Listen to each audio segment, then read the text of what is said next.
Okay, so today we're going to talk about the U10, 3-4 age group. We're going to talk about the Y offense and kind of go over that briefly. So you can see the way it's set up basically is we have two middies up high, and then we have two attackmen down low. One's on the crease, and one's at X. So this will be the crease attackman.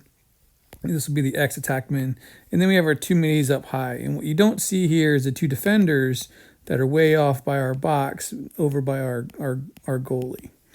Okay, so that's the basic setup of the offense. But I'm going to go through some options here and kind of describe the positions a little bit better and allow players to kind of flow in these roles a little bit. But so again, we have our two middies up top and we have our two attackmen down low. The most dangerous guy on the field is this guy here at X, right? This is probably the most dangerous person on the field, and the hardest thing for 3-4 to grasp is the ability to attack the goal from behind.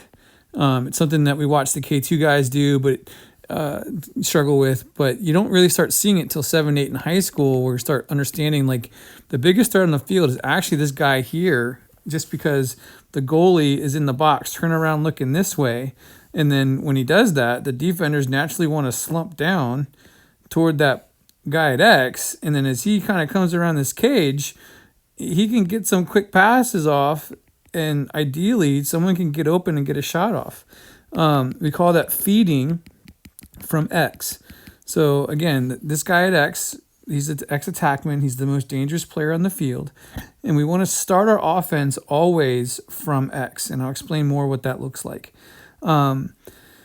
Traditionally, your attackmen usually have the best stick skills on the field. So these guys, if you're looking to kind of personnel and where to put them, your attackmen are typically your best stick handlers, stick work guys. They're the ones that can pass and catch flawlessly, can spot pass with feeds, and score goals with confidence. The midfielders typically tend to be, so those are the guys down low. Your midfielders, the guys up high, these are midfielders, they're the horses of the engines of the game. Engines. They are the ones that keep everything moving. They're responsible for transitioning back and forth across the midfield line, and they're typically some of the smarter players on the team.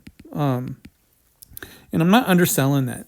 The midfielders are probably the most important ones. They set the pace of the game, and they're the ones. They're the ones that are doing the lion's share of work on the field to speed the game up or slow the game down and attack aggressively in transition. You're going to see at higher levels, very rarely do you score goals on settled situations, especially at high school. Most goals are scored in the transition game when things are unsettled.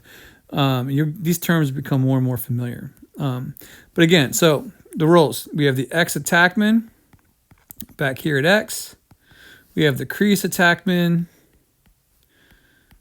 on the crease, and we call this the crease because this is the crease right here. It's the area around the goal, and then we tend to draw another circle that's about the size of the crease that this player is going to operate in. And then we have our two middies up top, and they're there to provide outlets and outside shooting opportunities. And these are typically your best dodgers. They're going to be dodging down the alley and filling for each other on the backside. So just kind of run through a little scenario of what the offense will just kind of look like from a basic level. All right, so say we transition down on offense. We got the ball from our defense to our offense. We call that a clear. And once we get past the midfield line, we've cleared the ball. This middie on the top right, he might start with the ball out here. All right, and I've intentionally drawn this so that middie is up high and the other middie is kind of lower below the box. The middie on the crease, his job is to be opposite and away from the ball, looking to receive a pass from anywhere on the field so he can get a quick shot on goal. So he's opposite and away from the ball. Wherever the ball is at, he's on the opposite side, always looking to be a threat on the crease to get a pass. But what that does is it frees up all of this space right here for this attack, this midi with the ball to dodge and try to beat his man and get a shot on goal.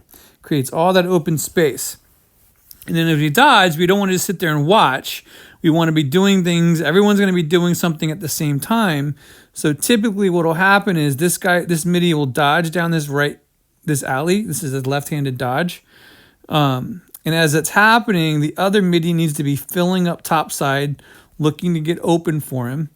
And the attackmen, they're just going to do a quick little screen.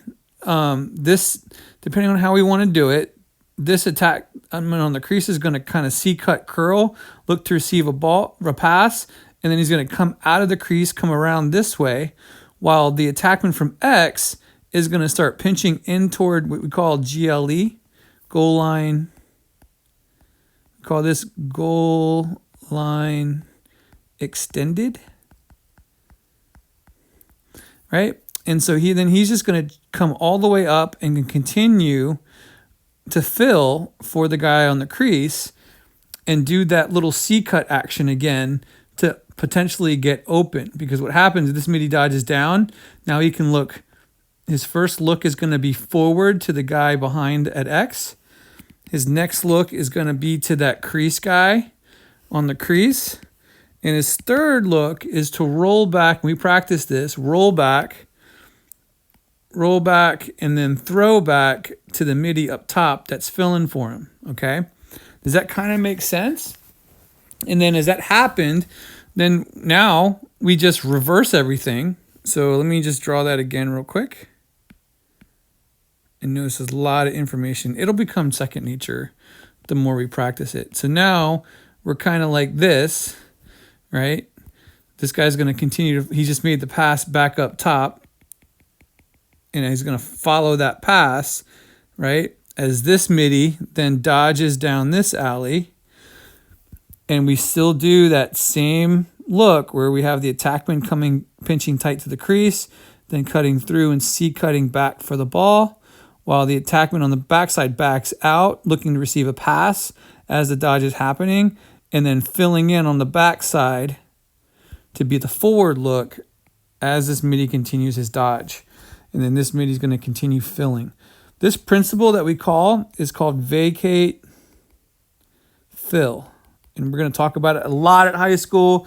I want it to become second nature for these little guys on the field as they're practicing this. It's the vacate, fill principle, right?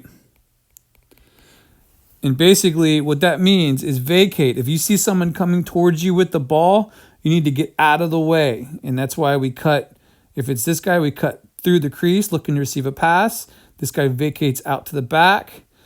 And as this guy dodges, we're filling in on his backside so that he knows where his help is if he has to roll back and throw back. And then we can keep doing that rhythm all the way around on the outside as much as we want, right? Just that simple, if the attackman kind of frees on the crease, we can simply do this dodge down the alley, roll back, throw back, and then re-dodge down this alley, roll back,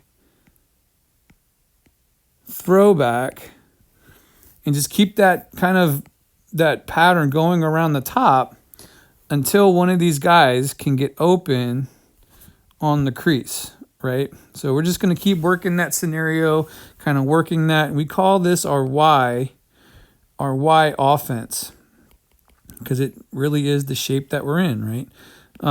A lot of the other teams that we're going to play will play what's called a box offense. I don't really like that. It keeps everyone up front because a lot of times youth level don't really know how to attack the goal from behind. And so what this does is it allows all of the offensive players to be in front of the crease and be scoring threats with their defense guarding them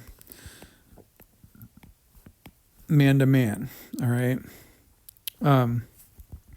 And we teach the defense to be in this box formation. We'll talk more about defense later, but that's basically the gist of our offense. So we have the box offense, which we're not going to run, and then we have most of our opponents probably will, and then we have the Y offense, which is what we are going to run. So, yeah, cool, awesome. The trick thing, again, real thing I want to highlight here is the hardest thing for the players at this age to kind of understand that the biggest threat on the field is the guy behind the goal, because typically no one's guarding him, and if the goalie has to turn around to guard him, we have all these players up here that can get wide open while everyone's attention is back here ball watching. Break out your popcorn, break out your lawn chairs. Everyone will be paying attention to what's going on behind the goal. It allows us to do some pretty creative cuts on top to get players open with our best guy that can pass the ball passing up for a quick goal, because then the goalie's got to turn all the way back around to figure out where that shot's coming from. So it's just like magic. It's magic in lacrosse. So we're going to start, all of our offense is going to start from back at X. We're going to start with that attack from X every time we get the ball. So it means on transition, we want to get the ball down and get it to the guy at X. Always, always, always, always. All right, cool. Hopefully that made sense for our offense. And I'm going to post this in the chat and post it online so you guys can take a look and review it. And parents, you guys can help the kids with it. Awesome.